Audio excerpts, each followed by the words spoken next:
buenos días, feliz martes 22 de octubre de 2024. Bienvenidos a una edición más de Generación Euro. Pues aunque el título os parezca un poco agresivo, un poco al límite del reglamento, no es que Renfe sea exactamente una casa del lenocinio, pero el tráfico ferroviario y el servicio, que es de lo que se trata, sí funciona peor que las casas del lenocinio más tiradas de la posguerra. Y eso por obra y gracia del ministro, probablemente el ministro más inútil de todos los ministros de transportes que en España lo han sido desde hace 50 años y casi de todos los ministros en general, quitando a la suelta violadores. Una tuvo el PP también, aquí, para que veáis que hay para todos, y patadas. Una que el PP tuvo varios también, una que era la del caldito, la de los huesos de vaca, ¿no?, que le echaba el caldito, no sé qué, y también otro, y este, joder, era un opositor de élite, pero a veces no lo parecía, que nos recomendaba comer yogures caducaos, que no pasaba nada. ¿Os acordáis de él también, verdad? Bueno, pues el que hay ahora, al que nos vamos a referir en buena parte de esta edición de Generación Euro, es también uno de los más inútiles que ha pasado por un ministerio. Claro, yo entiendo que insultar a la oposición, echar babas y espuma por la boca, es muy cansado. Estar todo el día en Twitter bloqueando gente, insultando a políticos de la oposición, básicamente Ayuso, es muy cansado. Pero hombre, Óscar, mírate un poco esto de, no sé, échale un par de horas al día a esto, ¿no? Que eres ministro, coño, que eres ministro además del ministerio que más presupuesto maneja de los 23 que ha creado el manguán este.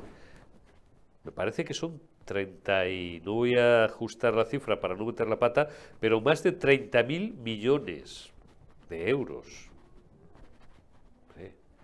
Macho, que esto no es el Ayuntamiento de Valladolid, con todos los respetos al Ayuntamiento de esa gran capital que es Valladolid, capital de Castilla y León. Aunque a los de León les joda un poco, un abrazo a mis amigos de León, pero es lo que hay. Bueno, pues digo que esto es mucho más que ser alcalde de Valladolid, tío. Échale un poco de entusiasmo a esto. No te vayas el día después, además, a una fiesta a Galicia o a que te den un premio o a un evento, a no sé qué gilipolleces, a ponerte camisas floreadas. Da explicaciones, da la cara, que le has jodido el fin de semana a más de 20.000 personas, que tienes 20.000 afectados, que todo empieza con un descarrilamiento random, no muy explicado, por cierto, y como no soy ingeniero, no me voy a meter en camisa de 11 varas, pero no muy bien explicado en una curva que claro, dices, vamos a ver, es que contra la pared, en fin. Ayer había muchas explicaciones, cogeros hilos de Twitter que hay, de gente que son ingenieros y que ha trabajado en infraestructuras, o incluso en el sector ferroviario, que lo explicaban. Era una composición que iba vacía, con lo cual no hubo que lamentar víctimas, pero bueno, pues los dos maquinistas, uno de ellos tuvo que ser atendido, etcétera, etcétera y tal. Cortado toda la tarde del sábado, el tráfico ferroviario entre Chamartín y Atocha. Y después cortada la estación de Atocha por un incidente no bien explicado, y ahí ya entramos en materia de las fuerzas y cuerpos de seguridad del Estado, es decir, de la policía, pero bueno, yo entiendo que a lo mejor quiero seguir confiando en la policía. Desde luego, yo que confío en la Guardia Civil.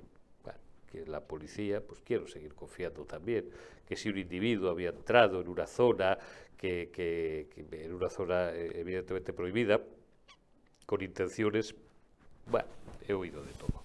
Y como he oído de todo, pues no voy a valorar, porque mi experiencia acerca de estos asuntos o asuntos que tienen que ver con esto es que solamente se cuenta el 20% de la ciudadanía, que a lo mejor tiene que ser así, no lo sé, y de ese 20% que se cuenta, el 15% mentira o está edulcorado. Vayan ustedes a saber. Lo cierto es que el caos es ahora mismo, o ha sido, de aurora boreal. Y aclaro, porque a lo mejor cuando estáis viendo esto hay más novedades.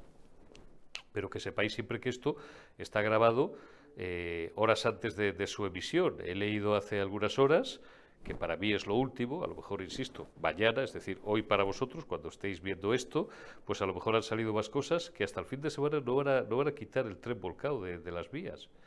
No entiendo muy bien por qué. En fin, Óscar, que te pongas a trabajar, tío. Que dejes de hacer el payaso por ahí y el oso y de insultar a la oposición y de llamar sacos de mierda a periodistas independientes como Vito Quiles y otras orangutanadas, y que te pongas a trabajar. que arregles un poco el tráfico ferroviario, que es un puto caos, que no hace tantos meses que dijiste en sede parlamentaria que nunca había estado la Renfe como ahora. Joder, macho, de verdad.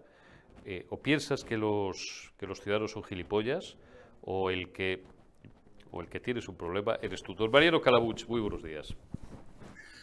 ¿Qué tal, Eurico? Poco que añadir a lo que has dicho tú, porque ya lo has dicho todo perfectamente, No, no, todo pero y por su orden. Es que no tu se opinión. puede, no se puede mejorar, pero sí que hay una cosa que es fundamental, joder, es que den explicaciones, tío, que no cuesta nada. Oiga, si ha sido un fallo más. Por ejemplo, lo del tren del túnel que llaman de la risa, efectivamente, joder, si uno conoce un poco de.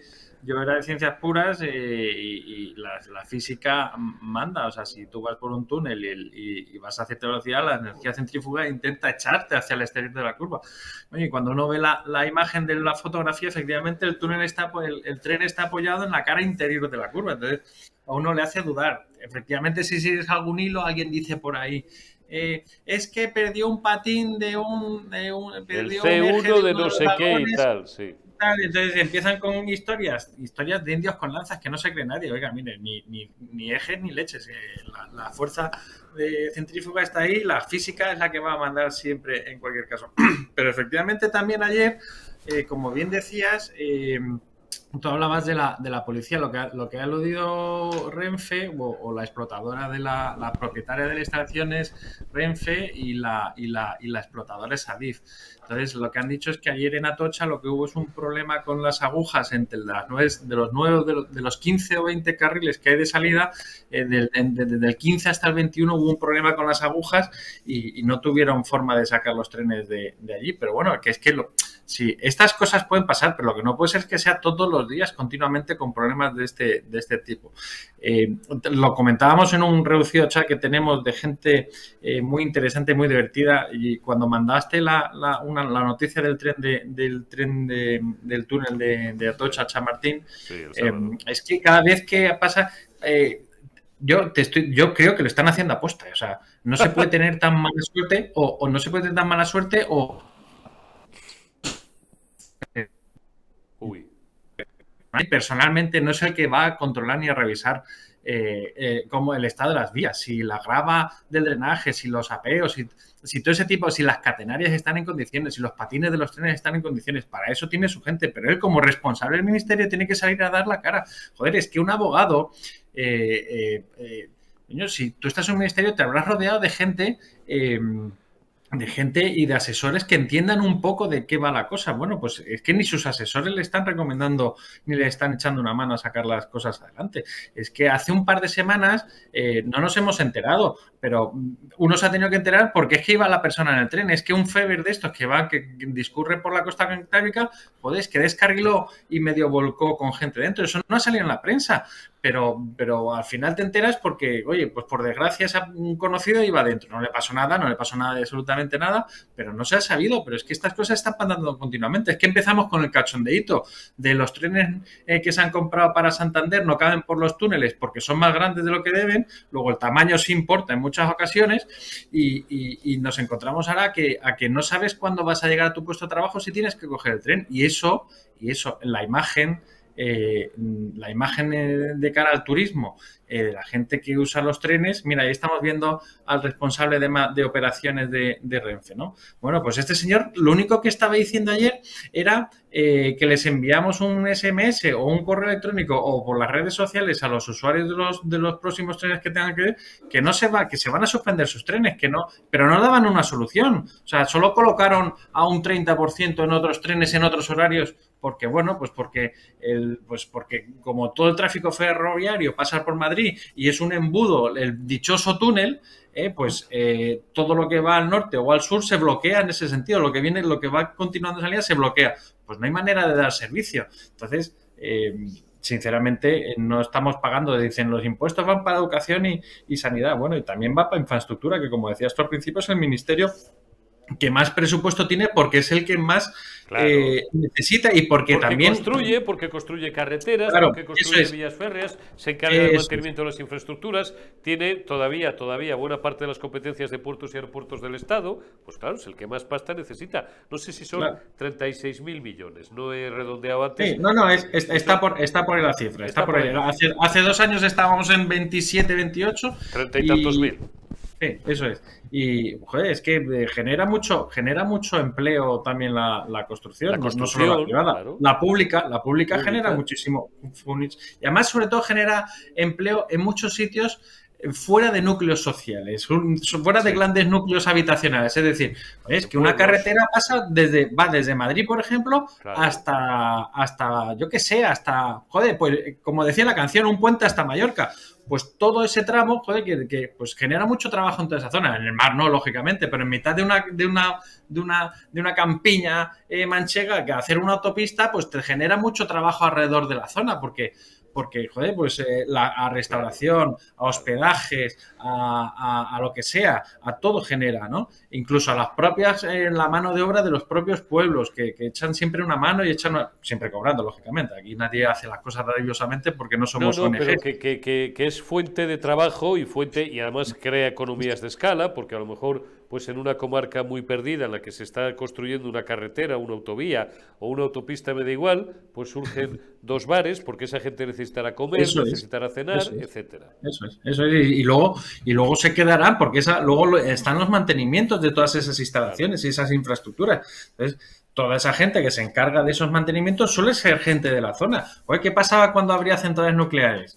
Bueno, pues que la gente de la zona tenía trabajo allí, pues ahora por desgracia se las van acortando, pero tú entrabas a trabajar, tú eras de cualquier pueblo, te abrían una central nuclear cerca y tenías trabajo para el 90% del pueblo si querías trabajar allí, es lo primero que te ofrecían. Pues esto es exactamente igual, no es solo el momento de la ejecución, sino el mantenimiento posterior de cualquier obra pública, ¿no? Y pasa lo mismo con los ferrocarriles, con las autopistas, con los puertos y con los aeropuertos. Bueno, pues yo no le culpo personalmente a él, pero del mismo modo que no le culpo a él, tiene que salir a la cara. O sea, quiero decir, a mí me pasa, yo no soy, al final el último responsable sí soy yo, porque para eso soy el jefe, claro, pero en las cosas de mi trabajo vamos viendo a ver cómo buscamos las soluciones. Pero es que estos señores, como decías tú, es que el tren no ha estado como en la vida.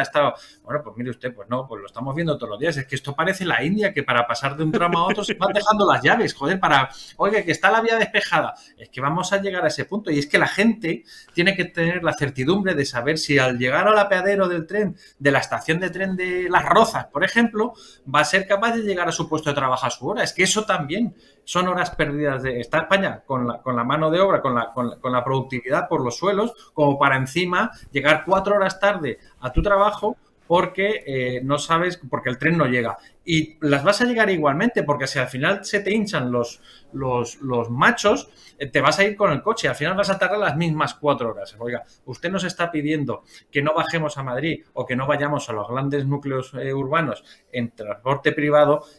Por lo menos preocúpese de que si usted nos está pidiendo que cojamos el tren o el autobús, que por lo menos funcionen. Hagan efectivamente, como han dicho en muchas ocasiones, parkings disuasorios. Oiga, pero cuando llega a un parking disuasorio es que son los de 150 plazas, pero es que a Madrid bajan un millón de personas o 2 millones de personas entran en Madrid todos los días para trabajar. Bueno, pues con 250 plazas repartidas en 20 parkings que haya por Madrid, pues no da para todo el mundo. Entonces, oiga, o pone usted los medios realmente para que podamos acceder a Madrid de un modo como usted nos está pidiendo, porque sí que hay que reconocer una cosa. El transporte público en este país es fenomenal. O sea, tú te comparas con el transporte público en cualquier otro país y no funciona como este ni por asomo. Pero, oiga, que funcione. Lo que queremos es que funcione. Pero pasa con el metro de Madrid, también pasa, que también anda teniendo problemas de vez en cuando. Bueno, pues son cosas circunstanciales, pero es que lo de Renfe y lo de los trenes es continuo y absorbe muchísima gente, pero ya no solo afecta a los pasajeros, es que estas vías, ¿quién no ha visto pasar un mercancía? Hay una parada de tren en Recoletos, me parece que se llama, ahí al lado de la Plaza Colón, creo que es Recoletos la parada. Sí, Oye, he visto pasar trenes de mercancías, es que esos trenes de mercancías no están pudiendo pasar no pueden pasar por ese túnel y tienen que dar vueltas o a ver cómo se manejan esos containers.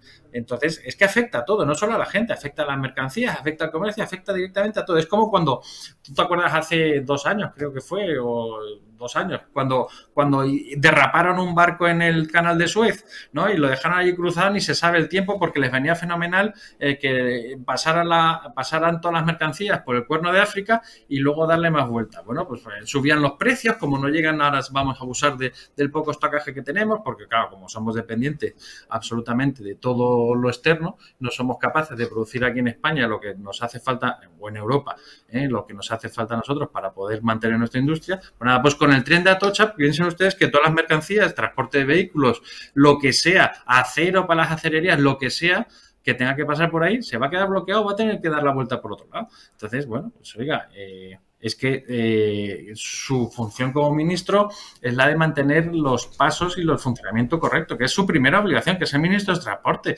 Oiga, que es que si fuera usted el ministro de Piscinas y se le desvuelcan los trenes, bueno, pues ya está, pues no pasa nada. Pero es que es usted el ministro de Transporte y su ministerio no está funcionando como debe funcionar correctamente. Entonces, pues poca cosa que decirle. Oiga, deje de bloquear a la gente en Twitter y que sea a trabajar, que es para lo que se le está pagando el sueldo, y a sus asesores, por favor, que se pongan a trabajar también e intenten buscar una solución a este desaguisado que es continuo. Entonces, que como decías tú, esto lo estamos viendo hoy martes, que vete tú a saber lo que pueda pasar el lunes. Hoy lunes, grabado para mañana, Renfe y Adif ha puesto en redes sociales que no esperan ningún incidente durante el día del lunes. Bueno, pues ya veremos lo que pasa. Pues ya veremos, porque basta, a esta gente ya hay que empezar a interpretarla negativo. Basta que digan que no esperan ningún incidente, pues para que lo haya. Mariano, me comprometí a dejarte exactamente dentro de un minuto y yo soy un tío respetuoso con mi palabra. Muchísimas gracias y te envío un abrazo. Cuídate, Mariano. Gracias, Eurico. Gracias a vosotros. Un abrazo. Continuamos en Generación Euro y lo hacemos saludando ya a nuestro buen amigo Ignacio Vasco, empresario tecnológico. Me voy a colocar bien el micrófono. Y una de las personas que más sabe en España, pues de muchísimas cosas, no siendo la menor ni la menos interesante de inteligencia artificial. Don Ignacio, muy buenos días, feliz semana. Muy buenos días. Ya estemos a martes, a efectos de nuestros espectadores, y bienvenido a Generación Euro. ¿Cómo estás? Muy bien, Eurico. ¿Tú qué tal andas? Bueno. Oye, inteligencia artificial, charlábamos, comentábamos el otro día muchísimos aspectos. Creo que ya el otro día era la segunda vez que hacíamos referencia a muchas de las cuestiones que tienen que ver con la inteligencia artificial. Hemos hablado de sus posibles repercusiones en el mercado de trabajo y de otras cuestiones, pero el campo es amplísimo. Paréntesis, y luego entramos en lo que dejamos pendiente el otro día. Hablaba hace unos días con un buen amigo que está preparando, bueno, vamos a dejarlo en una determinada posición, ¿no? Una determinada posición. Esto te va a sorprender porque no lo había pactado contigo, pero es que el otro día dije, se lo voy a preguntar el próximo día a Ignacio. Una oposición, pues todo el mundo sabe lo que es, ¿no? Varios cientos de temas, tal, no sé qué. Y me dice, estoy entrenando a una inteligencia artificial, no sé muy bien a qué se refería, para que... Bueno, pues prácticamente para que me lo haga, y no lo entendí muy bien, pero como estamos hablando de otra cosa, no quería yo distraer el foco de atención en el otro asunto. Me dio ganas de preguntarle, oye, ¿y no tardarías menos porque me dijo además que iba a tardar como alrededor de un año en entrenarla? Y se me ocurría a mí, ¿no tardarías menos en estudiarte la oposición y tal, ¿no? Pero ¿cómo se puede hacer eso? Me dejó pensando. Yo comparto contigo eso de que a lo mejor estudiándolo le costaría menos esfuerzo. Pero si vamos a ver, tú a un chatbot, a un sistema de inteligencia artificial tipo ChatGPT, tú le das contexto e información para que vaya afinando sus preguntas, ¿vale? O sus respuestas, perdón. O sea, tú le vas dando información, le vas diciendo cómo acierta más, cómo acierta menos, pues le das el temario completo para que pueda trabajar sobre ello. Y va afinándote mucho mejor las respuestas, va resultando mucho mejor su trabajo conforme tú la vayas entrenando, ¿vale? Va aprendiendo de lo que tú le vas diciendo. Entonces, pues, primero le dices, pues si vamos a hablar de mecánica, primero le dices que es un coche.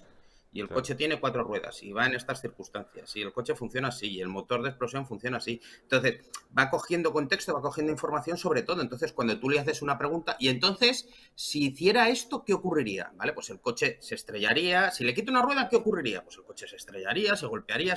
Entonces, ese entrenamiento global es lo que le va dando cada vez más información y más contexto, ¿vale? Es la manera, esa IA, ese apartado dentro de esa IA que está entrenando, le va a ser mucho más beneficioso. Yo entiendo que es también, oye, pues para que le prepare preguntas preparadas para esa oposición, es decir, que sea capaz de resolverle cuando le da la respuesta a esa pregunta que le ha hecho, sea capaz de resolverle el nivel de acierto que ha tenido, ¿no? Esto está muy bien, pues para poder, cuando tienes que valorar un determinado trabajo o que tienes que evaluar un determinado trabajo, tú le das el contexto global y le das un trabajo y él es capaz de evaluártelo en función de cómo está. Esto se utiliza también para las subvenciones, por ejemplo, para ver cómo has acertado de cara a cómo has presentado la información o cómo has planteado la información. Es muy interesante porque ese entrenamiento de ella lo que nos va a dar es cada vez una IA, una inteligencia artificial mejor preparada para dar una respuesta correcta, ¿vale? Pero eso vale pues para el entrenamiento es fantástico. O sea, para entrenarse para esa parte de entrenamiento de una oposición es maravilloso, porque lo que va a hacer es, oye, prepárame un examen tipo, yo te doy 10 exámenes de los 10 últimos años de esta oposición, te doy los temarios de cómo funcionan, te explico, y me lleva mucho trabajo, pero te voy explicando cómo han evaluado, por qué han evaluado, cómo funciona, y después, bueno, pues me voy a hacer un training yo, no me voy a preparar yo, hazme un examen o prepárame un examen y te doy mis respuestas y tú me vas a dar una valoración y una puntuación. Bueno, ese es el punto, así es como funcionaría. La verdad que tiene muchas aplicaciones esto, es muy interesante. De hecho, a nivel educativo, lo que está ocurriendo mucho y cada vez más, y a nivel universitario, lo que me han comentado profesores que conozco, es que cada vez se piden menos trabajos y se piden más presentaciones, ¿no? Hace falta que la gente lo cuente allí, porque si tú le das un papel con un trabajo que está hecho, la IA entra en juego y hay un porcentaje de trabajos que se pueden hacer con IA. Pero una cosa es que yo haga el trabajo con IA o me apoye en la inteligencia artificial para poder hacerlo, y otra cosa es cuando lo tengo que presentar delante de mi profesor, que sea capaz de defenderlo, ¿no? Sea el tema que sea un tema de economía, sea un tema de biología, sea un tema de... pues mira, en eso vamos a ganar, porque vamos a volver al mundo oral, porque claro, de momento lo que no se puede presentar es un muñeco por ti. Nadie te puede en puridad reprochar que tú hayas, pues oye, esto es como, oiga, yo he estudiado de esta forma, yo he estudiado sentado, yo he estudiado de pie, yo he estudiado con rotuladores de colores, o los que no utilizábamos esas polladas, que con todos los respetos a quien utilice cualquier método, los que abusábamos de nuestra memoria, que era buena, nos sentábamos y ni subrayábamos ni historias. Podíamos hacer un esquema o una ficha de cada tema y como pico y pala, ¿no? Como se hacía antes, ¿no? Y tal. O yo lo he estudiado o lo he entrenado a través de una IA. Bueno, pues oiga, como si lo ha entrenado usted en bicicleta, pero luego viene usted aquí en persona, personalmente, y me lo cuenta. Claro. Ya pasa otra vez a la historia el mundo de los exámenes escritos. Con lo cual, obligaremos a los chavales y a los no tan chavales a que sigan aprendiendo a hablar en público. Gran déficit del sistema educativo en España. Sí, sí. Veamos, yo he tenido muchos exámenes con el libro encima de la mesa. O sea, y entonces, si tú tienes el libro encima de la mesa y tienes el examen, pues, ¿dónde está tu capacidad y tu conocimiento para saber resolver los problemas que te van a plantear? Conocer o no una fórmula determinada en física o en química no aporta mucho sobre el conocimiento global, sino saber aplicarla y saber estructurarlo bien, ¿no? Aquí estamos hablando de lo mismo. Es decir, al final, la inteligencia artificial no deja de ser un compendio de información brutal, de ese manejo de datos. Es decir, hace unos años las tecnologías disruptivas era el Big Data, que era básicamente conseguir información de todo tipo de un hecho que se estaba produciendo, ¿vale? Bueno, pues se produce un hecho y soy capaz de medir N variables que después voy a tratar, ¿vale? Lo que va a hacer la IA es ver por qué todas esas variables, todo ese Big Data que está ahí, ser capaz de tratarlo de una manera ordenada, correcta, y que nos aporte algo, ¿no? A nosotros, que somos los que la tenemos que utilizar, ¿vale? Entonces, ese es el punto de todo esto, que todo ese volumen ingente de información nos lo den tamizado y colocado de tal manera que nosotros lo podamos utilizar. Está meridianamente claro. Nos quedó pendiente el otro día profundizar un poco, Ignacio, si no recuerdo mal, en las repercusiones que puede tener la IA en cuanto al consumo de energía eléctrica, en cuanto a... Me pasa lo mismo que con el minado de criptomonedas, ¿no?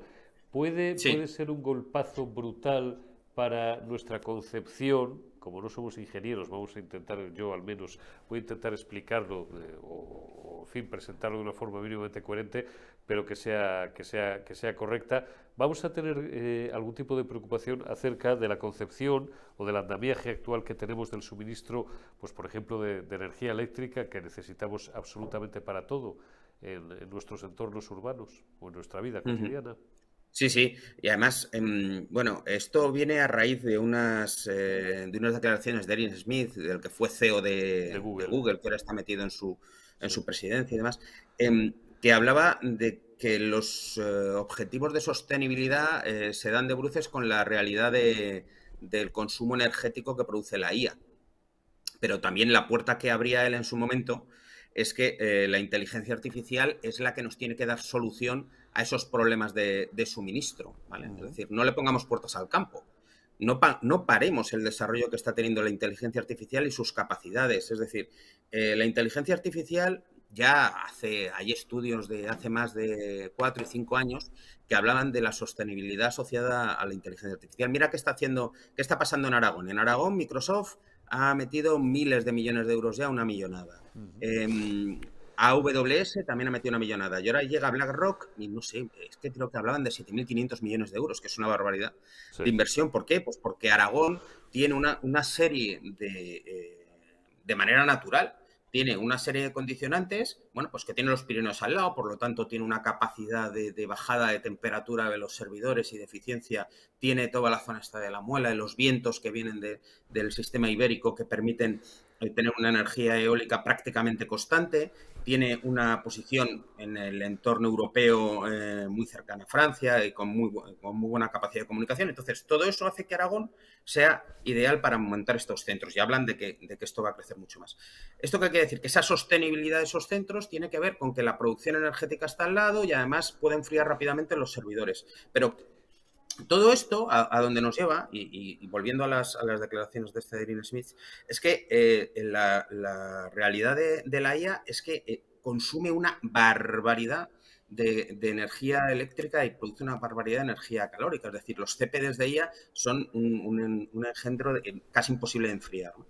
Entonces, y si vamos a crecer y vamos a aumentar, los nuevos chips van a ser más eficientes, pero el crecimiento de la IA va a ser más grande. Entonces, todo esto es una bola que no para de crecer. Y el único que puede solucionar esto es la propia IA. Es decir, es que la propia inteligencia artificial tiene que entender cómo puede generar una mejora de eficiencia en todo eso, ¿vale? O sea, la eficiencia energética tiene que ver con no utilizar la misma energía durante todo el rato. No dejes el chivatito encendido de la televisión todo el día, claro, porque consume siempre igual. Pues desenchufa, ¿vale? Pues lo que va a ser capaz la IA es que cada segundo sabe si el pilotito tiene que estar encendido o apagado. Es decir, es que puede ser de manera instantánea. Puede predecir que la temperatura esta noche va a llegar a X grados. ¿Por qué? Porque tiene unos modelos matemáticos y meteorológicos capaces de ver con una previsión de X horas de antelación, con una probabilidad del 99,99% de acierto de que la temperatura va a ser esa. Entonces va a ser capaz de llevar el consumo de energía y el consumo de los sistemas de mantenimiento de los CPDs a un punto en el que la eficiencia energética sea máxima, porque va a ser capaz de generar miles de escenarios de lo que se va a producir en los próximos minutos o en las próximas horas para que eso sea lo más eficiente posible. Entonces, no pongamos puertas al campo, no paremos a la IA, dejemos que el desarrollo tecnológico lleve el ritmo que necesite, que ya va a ser capaz de ponernos la sostenibilidad en orden cuando sea necesario. Pero sí que es verdad que el consumo corre riesgo, pero corre riesgo también con patochadas como el coche eléctrico general para todo, ¿no? Pues que se está dando marcha atrás y que ya ha habido problemas en determinadas zonas del mundo. Es decir, es que las decisiones tienen que estar, no solo ser ideológicas, sino estar bien documentadas y bien analizadas. Claro. Y para eso tenemos que utilizar la IA, una IA entrenada precisamente para esto, igual que tu amigo el de las oposiciones. Pues eso, en lugar de para hacer unas oposiciones, que es un tema muy concreto y muy cerrado, oye, pues la capacidad de la IA para que entienda, oye, cuál va a ser, cómo va a funcionar el clima, cómo va a funcionar el tiempo en los próximos meses, para ver cómo podemos ser lo más eficientes tanto en producción energética como como en mantenimiento de los sistemas. Conseguir que la energía renovable sea lo más útil, en este caso la eólica o maremotriz o la que sea, ¿no?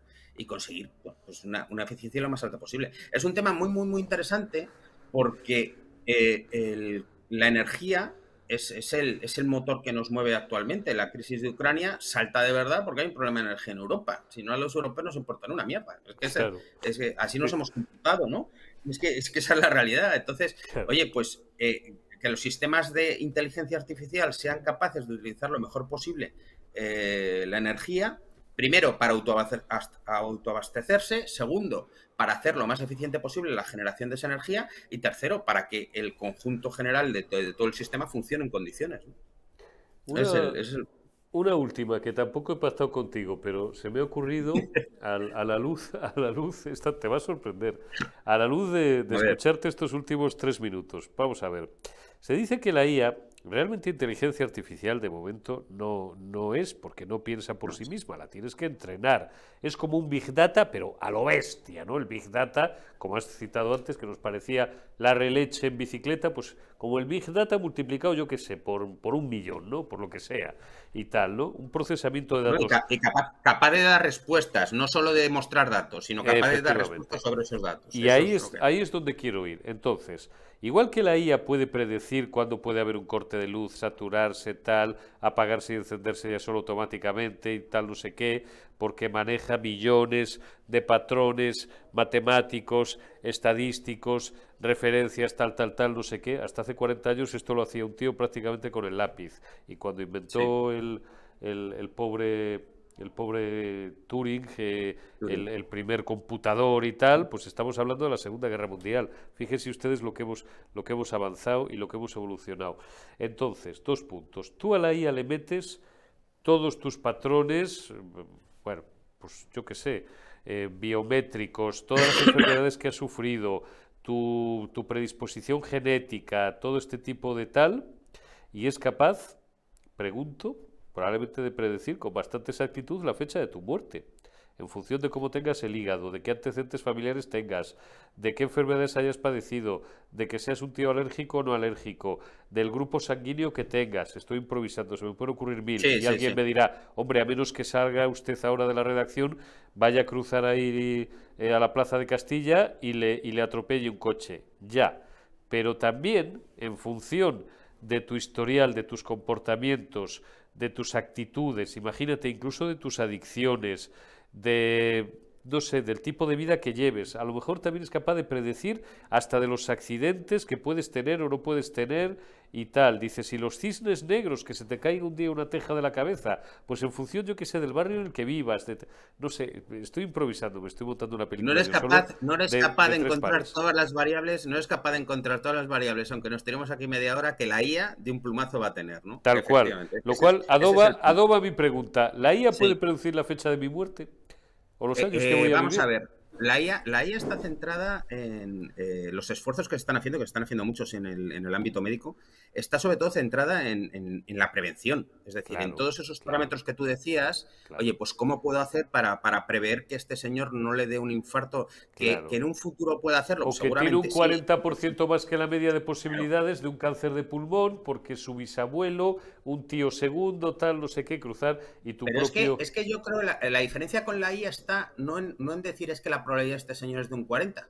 Es que si sí o si no la va a tener. Es decir, puede ir cerrando tanto el espectro, ir cerrando tanto la información que realmente va a prever si sí o si no, ¿vale? Porque ya hay estudios génicos, etcétera, etcétera. O sea, ese punto, nosotros nos movemos en términos de porcentajes, de probabilidades que puede ocurrir algo, y la IA se va a mover en puntos de certeza, llegando a límites que nosotros a día de hoy no somos capaces de entender. ¿Vale? Pero yo creo que todo el esfuerzo de la IA va centrado, y los estudios y las empresas que se dedican a esto, en el área de la prevención, ¿vale? En buscar cómo mejorar la vida de las personas y en el área del diagnóstico, mejorar los diagnósticos. Es decir, a día de hoy un cáncer de mama, ¿cómo se diagnostica? Yo hago una mamografía y entonces la comparo con imágenes de mamografías que efectivamente se ha demostrado que eso ha sido un cáncer tras una biopsia, etcétera, etcétera. Entonces, en eso se entrenan, ¿no? En eso se entrenan las personas. lo que va a haber entrenos posteriores son entrenos de la inteligencia artificial que sea capaz de ver esto. Entonces ya va a haber un filtro previo en el que ya se van a eliminar en un porcentaje muy alto mamografías que no tienen riesgo, y las que tengan un porcentaje de riesgo así asimilado son las que el médico son las que va a evaluar, ¿no? Ese es el punto. Entonces, lo de la fecha de la muerte yo creo que es más sensacionalista que otro tema, porque sí que nos va a permitir vivir muchos más años. Es decir, la medicina, la evolución de la medicina está en una medicina mucho más de diana, de punto exacto de dónde tengo que atacar y cómo tengo que actuar para que las personas vivan más años, y con las enfermedades que puedan tener, cómo se pueda trabajar para que esas enfermedades, a partir de los síntomas que tiene y a partir de todo ese big data de información que somos cada una de las personas, ¿no? Ya lo que hace un reloj inteligente, la capacidad de información que puede tener sobre ti a día de hoy cualquier Samsung, Apple, etcétera, etcétera, estos relojes son espectaculares, el big data que generan por segundo. Pues si esa información a día de hoy es un big data. Cuando esa información realmente haya una inteligencia artificial que sea capaz de evaluarla, es que solo con las proporciones entre tus respiraciones, tu ritmo cardíaco, las calorías que eres capaz de quemar y una serie de factores más, va a ser bastante más exacto que lo que conseguimos hoy con un análisis de sangre muy completo, ¿no? Porque es entender todo ese big data y convertir esa información en resultados, en datos que nos dé. Es el futuro. Don Ignacio Vasco, como siempre es un placer y un honor el recibir una masterclass de un sabio y de alguien que, pues no sé si lo sabes todo, pero sabes muchísimo más que el común de los mortales de inteligencia artificial. Además, como veréis, incluso... Todo es imposible, todo es imposible, ya me gustaría. Sí. No, pero cuando empezamos a charlar con Ignacio Vasco acerca, primero hablábamos de criptomonedas y del euro digital y tal, y luego hemos abierto la vía de inteligencia artificial. A lo mejor buena parte de un tipo de público que nos ve, de nuestros amigos, pues les ha sonado como poco atractivo, en el sentido de que, bueno, ya a partir, cuando doblamos los 50, pues a lo mejor pensamos, bueno, esto ya para los jóvenes, yo ya lo tengo, tal, no sé qué, y veréis que cada semana descubrimos un aspecto a cada cual más fascinante acerca de la inteligencia artificial, que no es una cuestión solo para ingenieros, para chicos listos, recién licenciados, que van a trabajar en el mundo tecnológico y tal.